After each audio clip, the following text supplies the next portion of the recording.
Stella had always been a night owl. She loved the quiet of the late hours, the way the world seemed to hold its breath when the clock struck midnight. It was during one of these sleepless nights that she first noticed something off. She had been scrolling through her phone, the blue light casting eerie shadows on her bedroom walls, when she heard it, a faint creak like the sound of a floorboard shifting under someone's weight. She froze, her thumb hovering over the screen. The house was empty, save for her. She lived alone, had for years, but the sound was unmistakable. She held her breath, listening, but the noise didn't come again. Shaking it off as her imagination, she tweeted about it. Just heard a creepy noise in my empty house. Probably nothing, but anyone else ever feel like they're not really alone? She added a laughing emoji to downplay it, but the unease lingered. The next morning, she woke up to dozens of replies. Some people shared their own spooky experiences, while others joked about ghosts. One reply stood out, though. A user with no profile picture and a string of random numbers for a username had commented, "You're not alone. I'm here." Stella frowned. It was probably just a troll, but something about the message made her skin crawl. She deleted the comment and tried to forget about it. But the strange occurrences didn't stop. A few nights later, she was sitting at her desk, editing a video for her YouTube channel, when she felt it, a cold breath on the back of her neck. She whipped around, her heart pounding, but there was no one there. The room was empty. She tweeted about it again, this time with a little more urgency. "Okay, this is getting weird. I just felt someone breathing on me, but I'm alone in my house. Am I losing it?"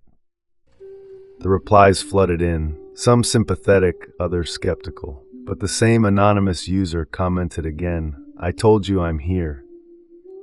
Stella's unease grew. She started noticing small things. A shadow moving outside her window when she knew no one was there. The faint sound of footsteps in the hallway when she was home alone. The way her cat would stare at the corner of the room, his fur bristling, as if he saw something she couldn't. She tweeted about it all, her followers growing with each new post. People were hooked, drawn in by the eerie mystery of it all. But Stella wasn't looking for fame. She was looking for answers. One night, she decided to set up a camera in her living room, hoping to catch something, anything, that would prove she wasn't going crazy. She left it recording while she slept, and the next morning she reviewed the footage. At first, there was nothing. Just the empty room, bathed in the dim glow of the streetlight outside. But then, at 3:17 a.m., something moved. A shadow, darker than the rest, slid across the wall. It lingered for a moment, then vanished. Stella's breath caught in her throat. She rewound the footage, watching it again and again. It was real.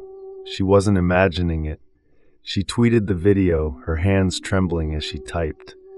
"I caught something on camera last night. I don't know what it is, but it's not my imagination. Please, someone tell me I'm not crazy." The response was overwhelming. Her tweet went viral, thousands of people sharing their theories, ghosts, intruders, even government surveillance. But amidst the chaos, one reply stood out. The same anonymous user, "You're not crazy, but you're not safe either." Stella's heart raced. She tried to reply, to ask what they meant, but the account was gone, deleted. She felt a chill run down her spine. The next few days were a blur. Stella started noticing more things. A figure standing at the edge of her yard, watching her from the shadows. The sound of someone whispering her name when she was alone. The way her phone would light up with notifications from unknown numbers. Messages that simply read, "I'm watching." She tried to tell her friends, her family, but they brushed it off. "You're just stressed," they said. "It's all in your head." But Stella knew better. She could feel it, The weight of someone's gaze, the presence of someone who shouldn't be there. One night, she decided to take matters into her own hands. She set up multiple cameras around her house, determined to catch whoever or whatever was tormenting her. She stayed up late, watching the live feeds, her heart pounding with every flicker of movement.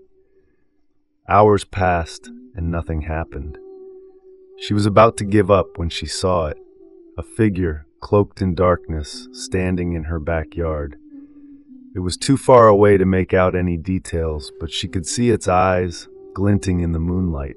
She grabbed her phone, her hand shaking as she dialed 911. But before she could hit call, the power went out. The house plunged into darkness. Stella froze, her breath coming in shallow gasps. She could hear it now, the sound of footsteps, slow and deliberate, moving closer. She grabbed a knife from the kitchen and backed into a corner, her eyes darting around the room. The footsteps stopped. For a moment, there was silence. Then, a voice, low and menacing, whispered, "I'm here." Stella screamed, dropping the knife as she bolted for the door. She fumbled with the lock, her hands slick with sweat, and finally managed to wrench it open. She ran into the night, barefoot and trembling, not stopping until she reached her neighbor's house. She pounded on the door, sobbing, until they let her in. The police were called, but by the time they arrived, the intruder was gone. There was no sign of forced entry, no evidence of anyone being there. They told her it was probably a prank, a figment of her imagination, but Stella knew the truth. The next day, she tweeted one last time, "I don't know who you are or what you want, but I'm not going to let you win. I'm not going to live in fear." Her followers rallied behind her, offering support and advice. But Stella didn't feel safe. She started carrying pepper spray, installed new locks on her doors, and even bought a guard dog. But no matter what she did, she couldn't shake the feeling that she was being watched. Weeks passed, and the strange occurrences seemed to stop.